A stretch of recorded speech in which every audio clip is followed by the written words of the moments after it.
Do you want to increase your influence with your family members? In this video, I'm exploring this from a very unusual perspective.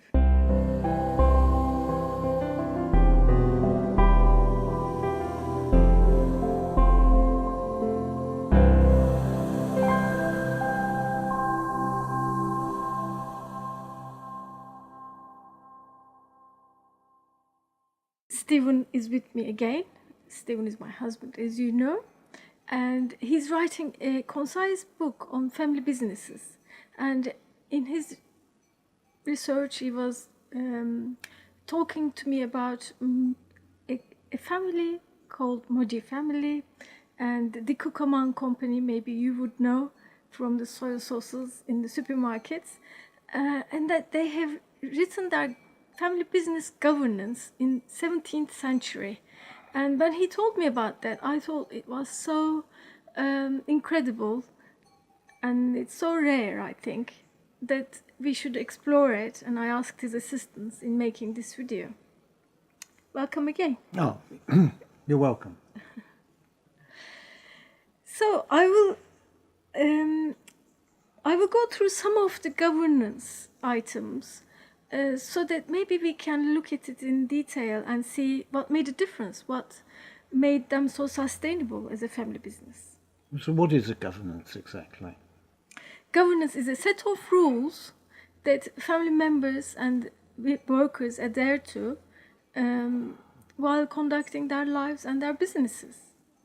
So that's what family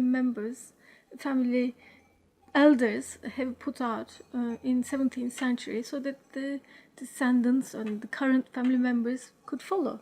But that's not how a governance is generally understood today, is it? How is it understood today? Well, today, as a business consultant, you tell me. well, today it's generally understood in terms of kind of checks and balances, following where the money is, where it's being spent, how wisely it's being spent, making sure that too much of it isn't being spent in one place rather than on something other that's more profitable. So it's much more rooted in the paradigm of making a profit rather than looking after the people in the business. Well, exactly. This is what I was gonna point out at the end. It's very much, when we go through, our viewers will see as well, that it's a lot to do with human aspect, how as if like business needs to serve people rather than people serving the business. Yeah, and it's quite interesting because, I mean, governance is the official term for how a business actually conducts its activities.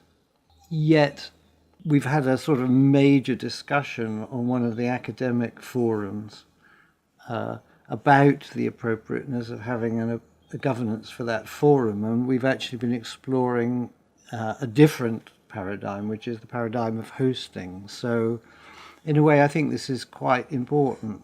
It's not so much how your business operates, it's how good a host are you going to be to your customers, your employers, your suppliers, those people with which you're going to interact. Mm-hmm. So I think that's actually a much more useful way of looking at governance than the way that it's currently understood. Mm-hmm.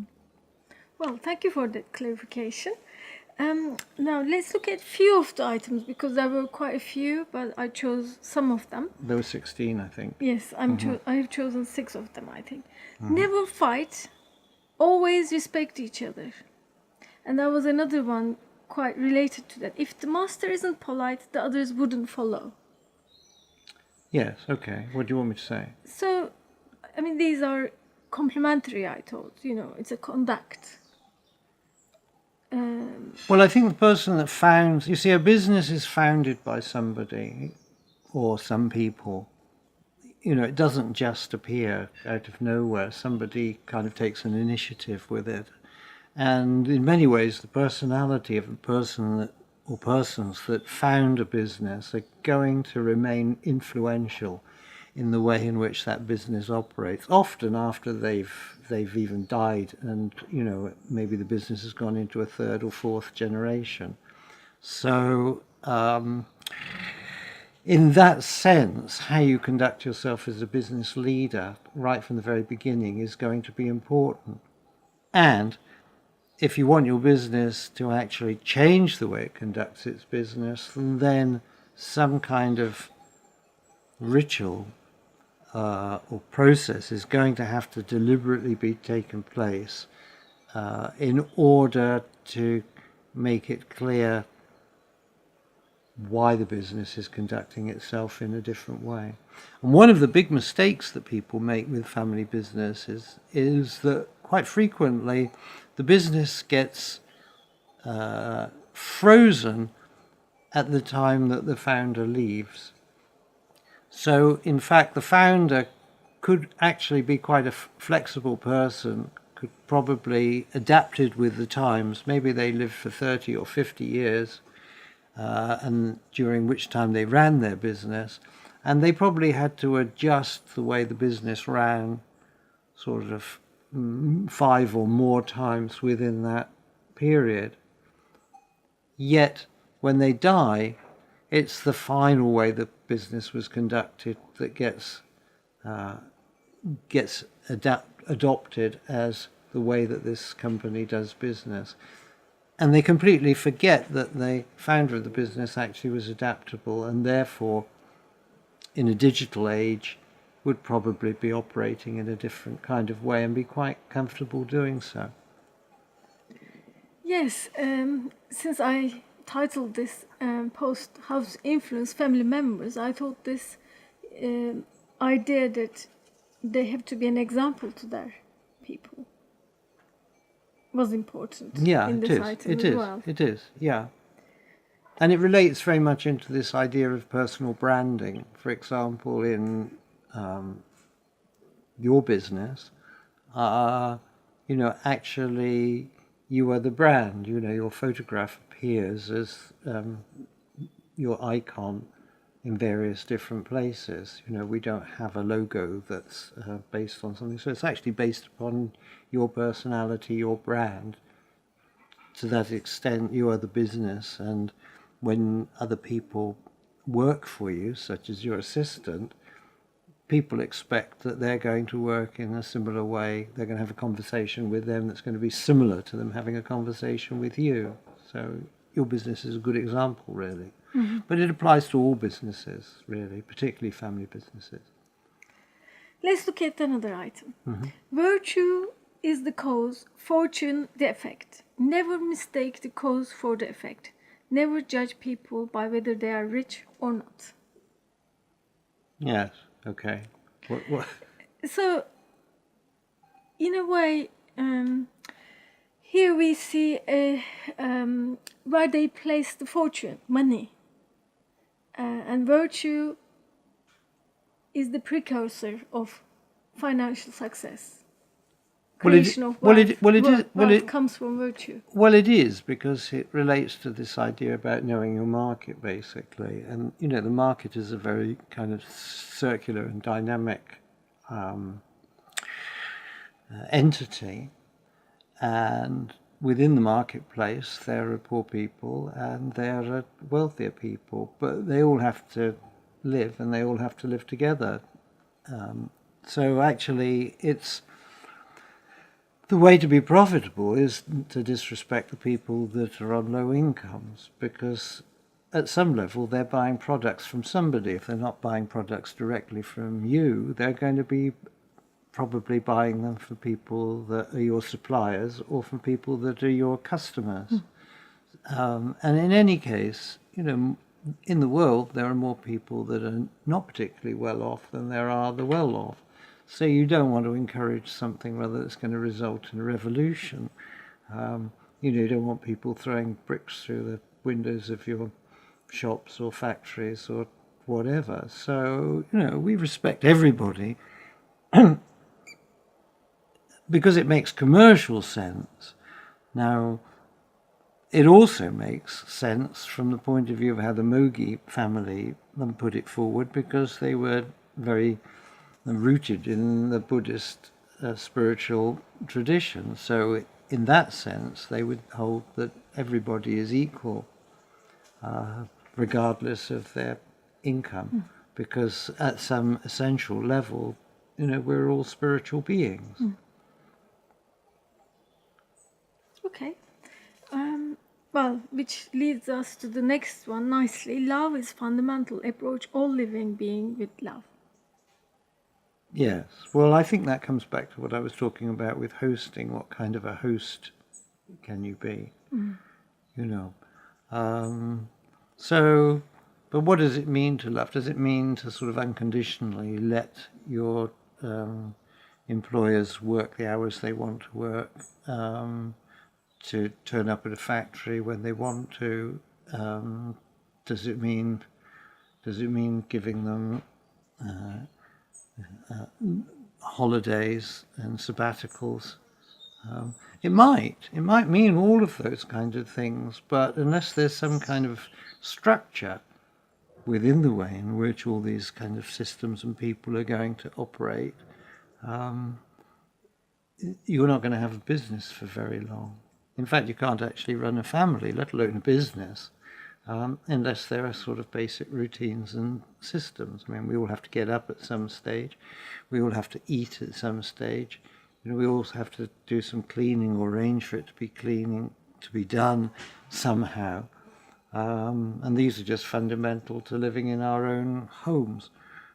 In business, it's more complicated because we also have to put out products and or provide services to people. So there has to be some kind of structure. And so to be loving doesn't necessarily mean that everything that we do is necessarily going to be comfortable. Because sometimes we might have to say to people, well, actually, the standard of this work isn't adequate.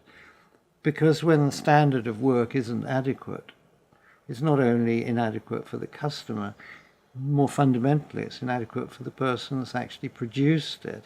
And they don't feel good about themselves. They begin to lack in confidence, and they can develop all kinds of psychological and other difficulties as a result of their underperformance. So actually to be loving is to actually demonstrate interest and care as well as good hosting. Well, what is interesting though, if we compare with the businesses today, they usually talk about efficiency, absenteeism, how to reduce absenteeism, things like that, rather than love. In a way, Well, talking about love is a bit strange. I think love is a kind of a word that has been kind of sentimentalized since the time that this constitution was originally created, maybe. So I'm sure that the Mogis didn't think of it in terms of pink hearts and Valentine cards and flowers and all of these kinds of things that are associated with love today. I mean, I think it was a much more grounded, concrete sort of proposal back in those days. And so maybe the difference that you're talking about wasn't so great back then. Well, you were talking about the structures and discipline almost, and it feeds to the next one that I chose. It says, true earning comes from the labor of sweat. Don't do business by taking advantage of another's weaknesses. So they're saying don't cheat, basically. Don't cheat. But also don't crash people. There's this tendency sometimes in certain places where you use somebody else's abilities and position to further yourself, especially in academic circles it's possible, but also in other institutions, large commercial institutions as well. Well, I think you make a good point in a sense, but also, it's more complex than you're maybe considering at first sight. For example, you could take one of the kind of traditional industrialized countries, for example, the USA, and there the cost of labor is relatively high. And then we could look at a kind of Far Eastern country, maybe China, and there the cost of labor is, comparatively low. But the thing that so the temptation is, as Donald Trump is discovering, the temptation has been over the years to actually export the manufacturing abroad, and the result is that American companies have tended to go under. So there's this kind of huge differential in which Americans appear to be taking advantage of these poor people in China that are working for very little. Well, in some places, I'm sure that that's actually the case. But also, in some places, it's probably true to say that the people that are working in the Chinese factories actually are enjoying a higher standard of living than they were before that work was being created for them. And traditionally, actually, conditions tend to improve over time. I mean, America was born out of a kind of lack of safety and various different provisions. You can see photographs, for example, of various skyscrapers being built, and there are men sitting on girders suspended from cranes, sort of way up in the air eating their lunch. And you can find films of people catching rivets that are kind of red hot, and they're thrown and they catch them with a glove in midair before hammering them into the girders that make. So in a sense, the working conditions of the average American were very poor, if not as bad as those in the Far East at one time. So this question about exploitation is much more complicated than you might see. You might first think. So I think what you have to do is kind of take the kind of principles that Anita Roddick and various people did, which is to go to the places where there is oils or ingredients for their products were made, and invest in things like local education, and to be assured that the factories your people are working in are clean and they are safe.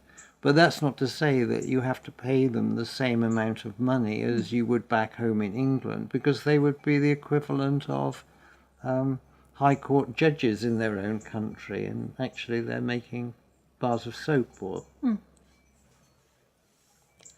Well, again, it feeds to the next one, which is save, give to society as much as you can, never ask for reward, nor think highly of yourself. Yeah, I think that's it's almost self-evident, isn't it? But I mean, I think the fact is, we can say as a kind of truism that everybody wants happiness. But actually, if you aim for happiness, you're gonna hit the floor rather than the ceiling. So what it's up to us, what it behooves us to do, is to aim for a lifestyle that will bring us happiness. And if you really further examine that, you'll find that the lifestyle that brings us happiness is a lifestyle that brings happiness to all those people that we come into contact with. And then that begins to have some sort of practical ramifications. So, for example, if you say you're going to deliver something at a certain date, then you need to deliver that product or service on that date, because otherwise somebody's going to be unhappy.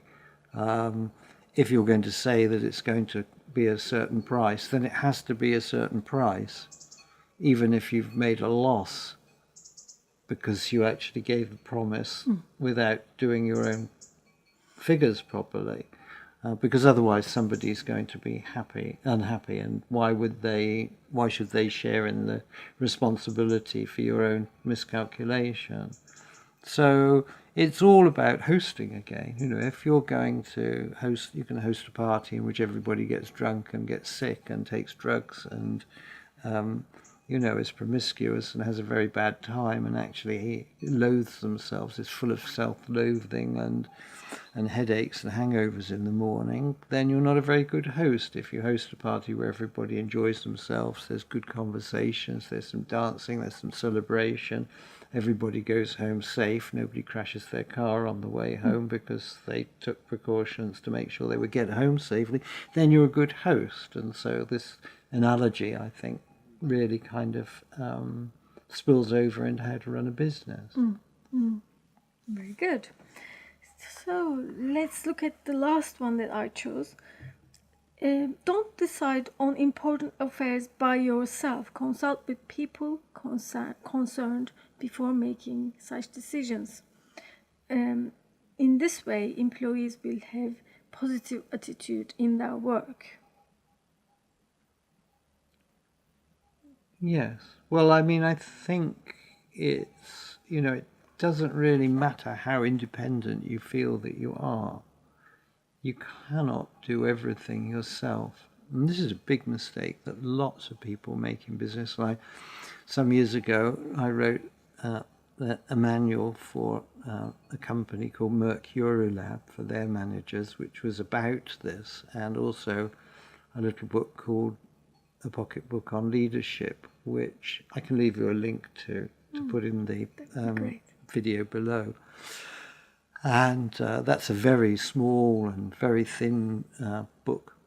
And it's all about, when you start off in business, very often you have to do everything from, being the person that produces the product to marketing the product, doing all of the sales, to writing the advertisement copy, to making the YouTube videos about it, and so on and so forth. But actually, if your business grows, and if your business isn't growing, then it's probably failing. As your business grows, you can't do everything yourself.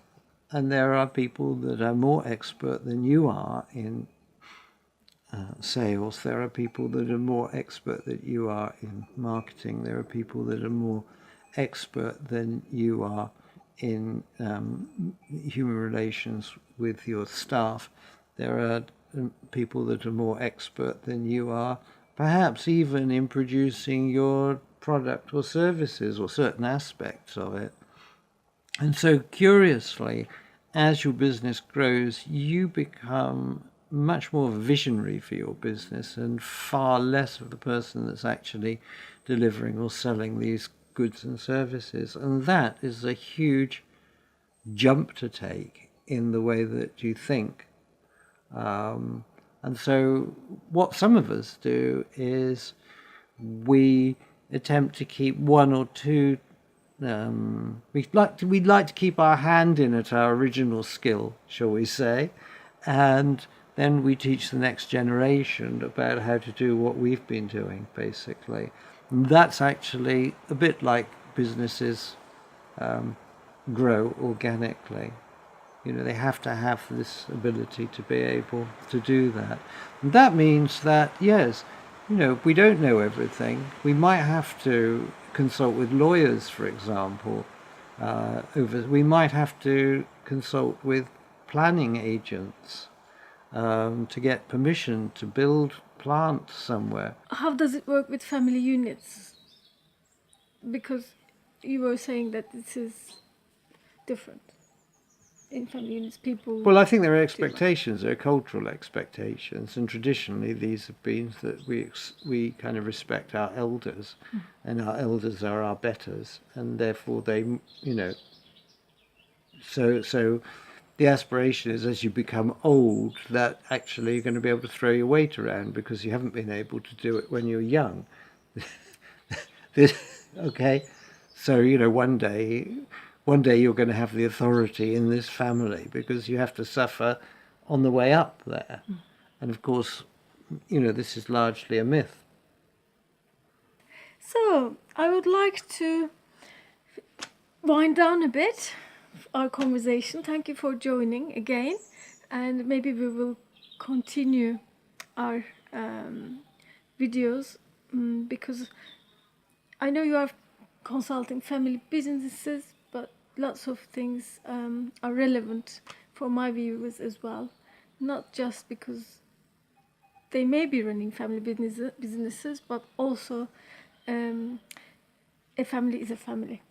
Either they are running a business or not.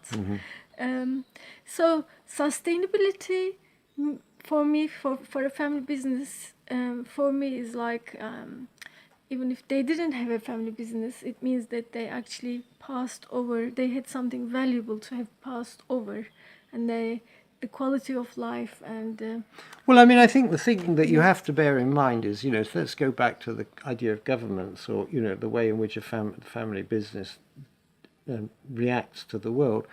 I mean, I think it's true to say that, you don't actually have to have your family business going from, across many, many generations. In fact, most family businesses don't. It's very, it's difficult to get into the third generation.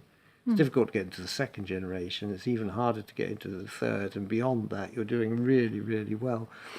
Because a certain amount of fragmentation takes place. But actually, the way in which the family has traditionally done business may be carried over into a range of different businesses, or simply in the way in which people manage others when employed within other people's businesses. So we might have to consult with all these various professionals.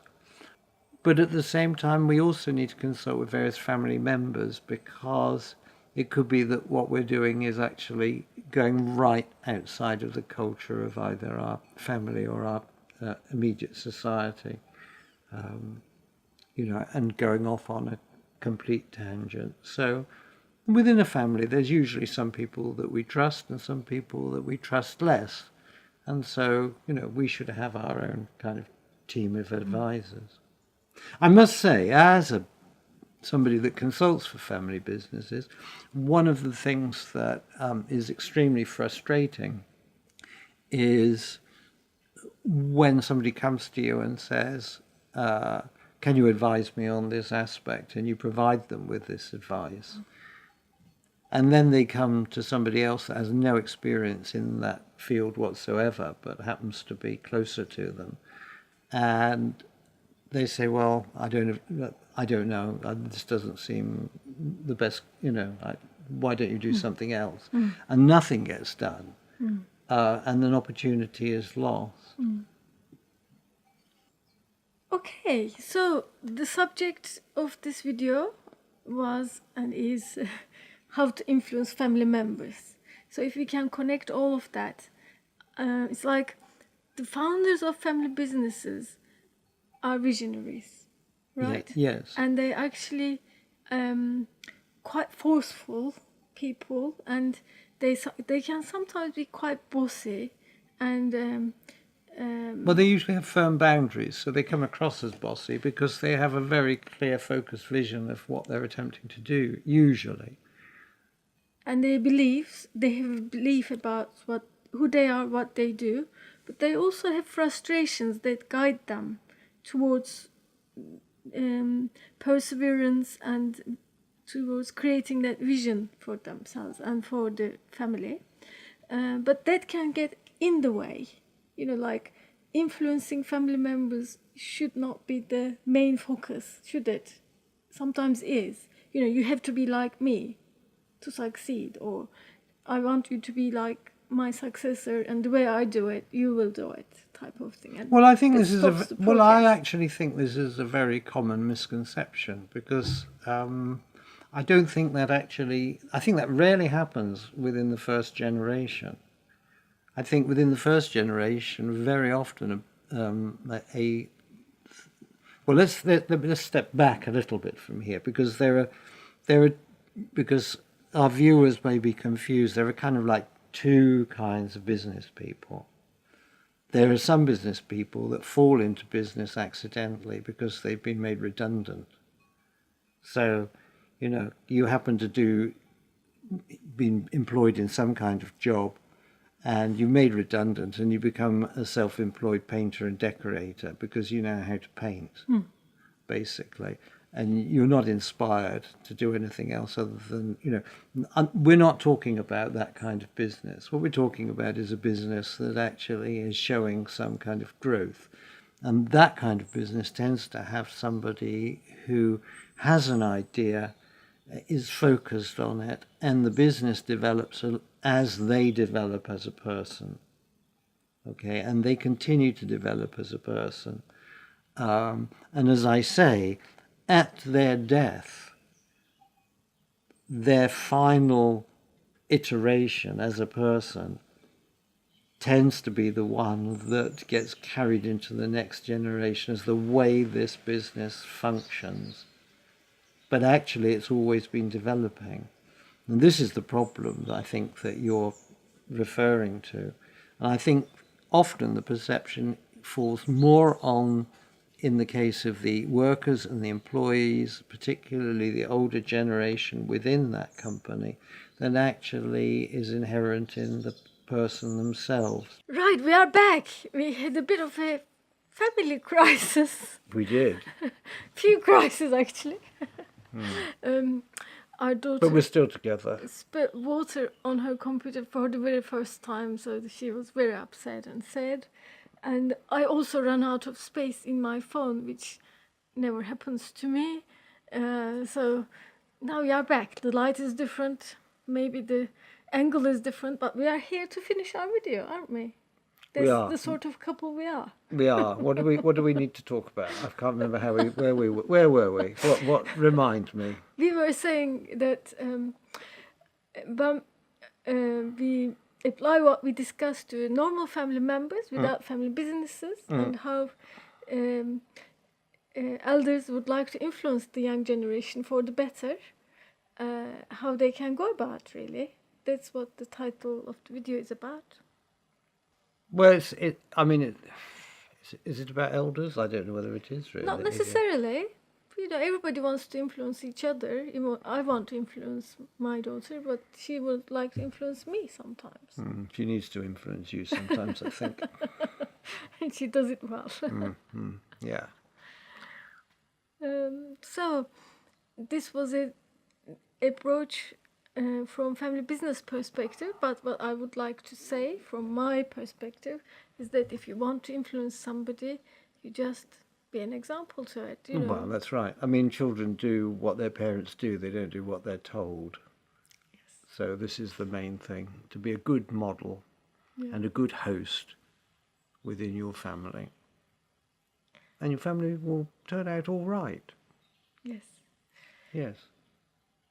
And you can't know what your children are going to do because we're running at a stage where after people graduate from university, 3 out of 5 of them are actually doing jobs that weren't invented when they started college. So, we make these assumptions about what the world is going to be like for our children, but in fact, in technological terms, it's not going to be like that at all. So we have to face that, but what we can do is give them a good set of values, and we can be good role models. And we can go and eat fish at the restaurant. Yeah, if we can't be a good role model, it's likely that they will be angry with us about this and that, and it's really because we are not living our life to the best of ourselves.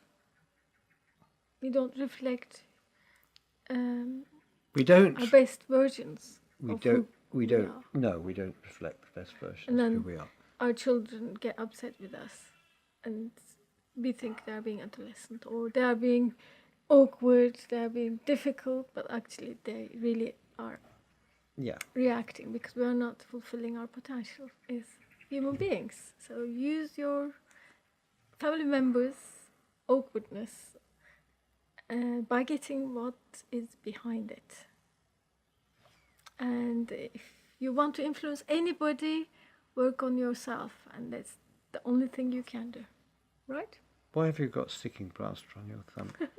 Because Because you chopped your finger off. that's the thing that I'm working on at the moment, not to be too fast during the day. Just calm down, relax, put the timetable large enough so that I don't have to rush between appointments and commitments. So this is my focus nowadays. So you chop your finger off to remind No, you. Oh, it's improve my lifestyle. okay. So I can actually be a good role model to my family members as well as my clients What by chopping your finger and off? colleagues. No, that's the journey. Sometimes those things happen in order to remind us. This is. Oh, you've chopped the I'm finger not- off to I'm be not to there remind yet. yourself. I'm Okay. not there yet. Okay. I'm okay. on the road, Okay then. on the way All right. to somewhere. Okay then. Well, so I hope you enjoyed this video. This started formal, ended informal, with lots of information about our family life. And see you next time. Bye. You and your loved ones are significant. To receive regular tips to help you achieve more autonomy, visit my page.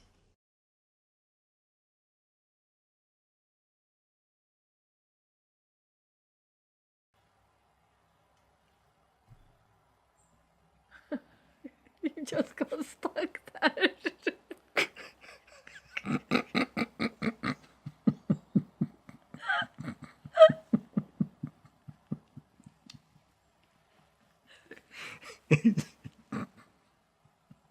Did you freeze? What? Did you freeze? Freeze what?